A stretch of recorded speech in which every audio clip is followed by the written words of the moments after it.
Hello दोस्तों, मैं एक बार फिर से आ चुका हूँ आपका अपना। मेरा नाम है विशाल। स्टोरेज की कमी की वजह से कुछ प्रॉब्लम हो रहा है, कुछ यूट्यूब पर भी वीडियो अपलोड करने में प्रॉब्लम हो रहा है। इसलिए मैं क्या करता हूँ कि कम से कम सवाल साल होकर के उसका फ़ोटो ही भेज पाऊँगा।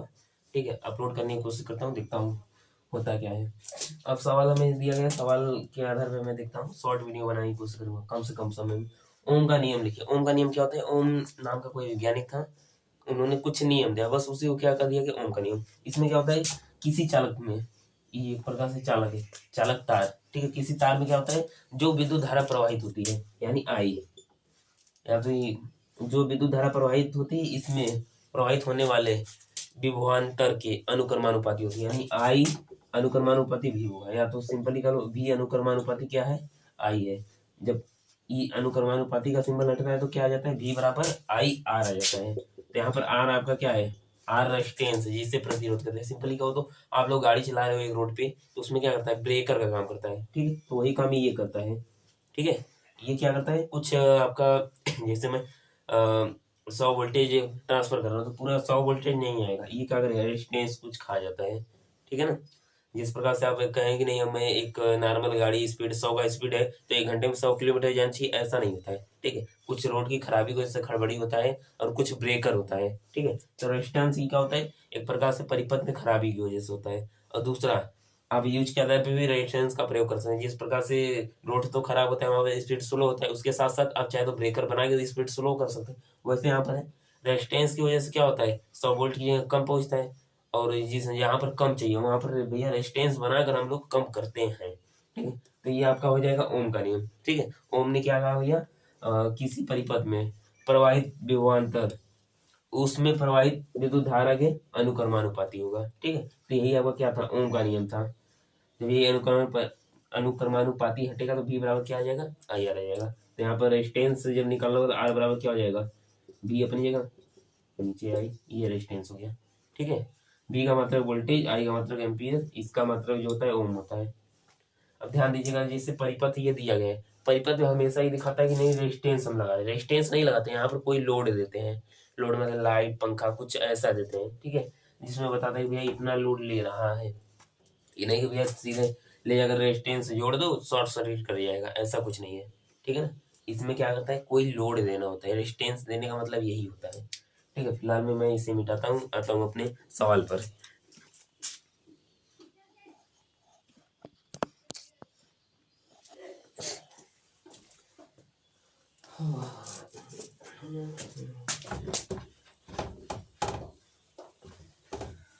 ओ ओ ओ ओ ओ ओ ओ गड़बड़ हो गया है। ये चेक करेंगे।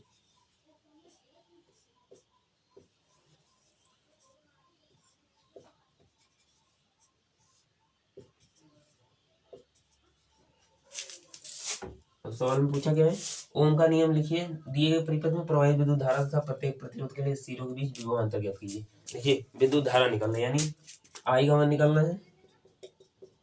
अब विभवांतर प्रत्येक सिरों के लिए, यहाँ के लिए, यहाँ के लिए, यहाँ के लिए, देखा जाए तो तीनों के लिए सेम ही होगा, क्योंकि तीनों का तीनों कितना है प्रतिरोध, 15 ओम। तो एक प्रकार से कहें तो 3 है तो V1 V2 और V3 निकालना पड़ेगा। अब चूंकि तीनों के तीनों क्या होंगे, बराबर होंगे, क्योंकि प्रतिरोध बराबर है तो V1 V2 और V3 निकाल। लेकिन मेन पॉइंट है ये पकड़ना आप लोग, ये बराबर तो होगा ही, लेकिन इसमें एक और कंडीशन होता है। क्या कंडीशन होता है भैया, जब समांतर क्रम में होता है इसमें वोल्टेज जितना रहेगा वही प्रवाहित होता है, सभी में क्या होगा, सेम प्रवाहित होगा।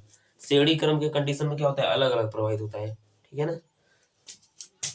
तो समांतर क्रम से हम ले लेते हैं, पहले निकालते हैं हम प्रतिरोध के सिरों के बीच विभवांतर और धारा निकालना है।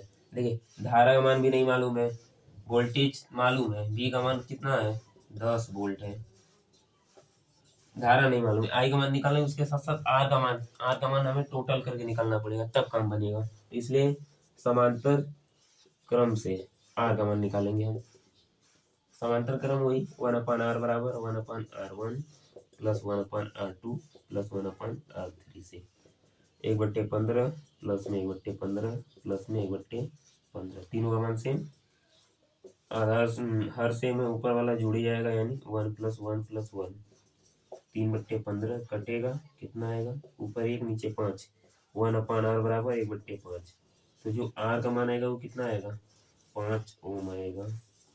ठीक है, थोड़ा सा फास्ट हूँ मैं।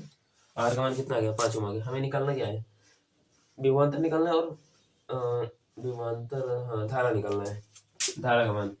तो ओम के नियम से भैया बी का मान मालूम है, आर का मान यहाँ पर पता चल गया। तो ऐसा कोई फार्मूला जिसमें भी आई और आर हो, ठीक है, तो वही ओम का नियम। ओम का नियम, ओम की नियम से भी बराबर आई आर। बी का मान 10 है, आई का मान नहीं मालूम है, आर का मान हमने 5 निकाला है टोटल। 5 इस पर आएगा तो क्या करेगा, भाग करेगा, तो 10/5 कटेगा, तो आई बराबर आ गया 2 एम्पियर। ठीक है, अगर धारा पूछता है, धारा क्या होता है, समांतर क्रम में अलग अलग होता है। समांतर क्रम के लिए धारा का मान अलग अलग होता है, यानी इसमें धारा का मान अलग रहेगा। लेकिन जो वोल्टेज का मान होता है वो क्या होता है, सेम होता है। तो इसके लिए हम कह सकते हैं कि भैया ये जो V1 V2 V3 है, इन तीनों में क्या है, जो आपका विभवांतर आएगा वो कितना आएगा, 10 वोल्ट ही होगा तीनों में। विभवांतर वोल्टेज का जो मान है वो 10 ही रहेगा, यही दोनों निकालना था हमें। धारा निकल गया 2 एम्पियर है टोटल, और जो वोल्टेज है प्रत्येक सिरों के लिए, हाँ प्रत्येक प्रतिरोध के सिरों के लिए, तो वोल्टेज का मान सेम रहेगा। हाँ श्रेणी क्रम में रहेगा तो वहां पर वोल्टेज का मान अलग अलग रहता है, वहां पर धारा का मान सेम रहेगा। ठीक है, तो श्रेणी क्रम नहीं निकाला था, यहाँ पर समांतर क्रम का फार्मूला है। मतलब सवाल दिया गया था समांतर क्रम में ही निकाला था। तो ये आपका हो गया सवाल, इसे आप जैसे मन वैसे उतार सकते हैं। और मैं थोड़ा सा एक छोटा सा क्लिप दूसरे वीडियो में बनाना चाहता हूँ, क्योंकि आपका किसी कंडीशन की वजह से आपका पूरा टॉपिक हमने कवर नहीं करा पाया, कोई कारण था।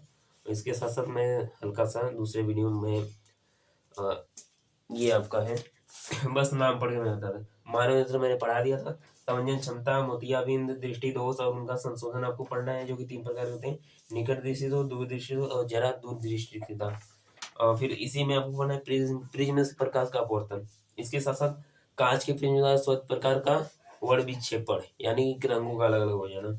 वायुमंडलीय अपवर्तन, वायुमंडल के अपवर्तन के कारण तारों का टिमटिमाना होता है। सूर्योदय, अग्रिम सूर्योदय या विलंबित सूर्यास्त, मतलब कि सूर्य निकलता है लेकिन उससे पहले लाली उसकी दिखने लगती है। ऐसे इसमें कुछ और पॉइंट है, इंद्रधनुष का बनना। ऐसे इसी में टिंडल प्रभाव, टिंडल प्रभाव क्या होता है, जब प्रकाश किरणें किसी कोलाइडी विलयन से होकर जाती है तो जो मार्ग रहता है वो दिखने लगता है। स्वच्छ आकाश का नीला होना, ये भी क्या है, वायुमंडलीय अपवर्तन का कारण है। ठीक है, क्योंकि जब प्रकाश किरणें आती है तो उसमें जो पराबैंगनी, मतलब जो बैगनी और नीला कलर होता है वो क्या होता है, उसका तरंग बहुत अधिक होता है, जिसके कारण क्या होता है, वो कणों से टकरा के फैल जाती है आसमान में। तो इसी कारण क्या होता है, आकाश अपना नीला होता है। तो मैं चलता हूँ, विदाई लेता हूँ यहीं पर। थोड़ा सा मैं भी सो लूँ, रात भर थोड़ा सा परेशान हो गया था।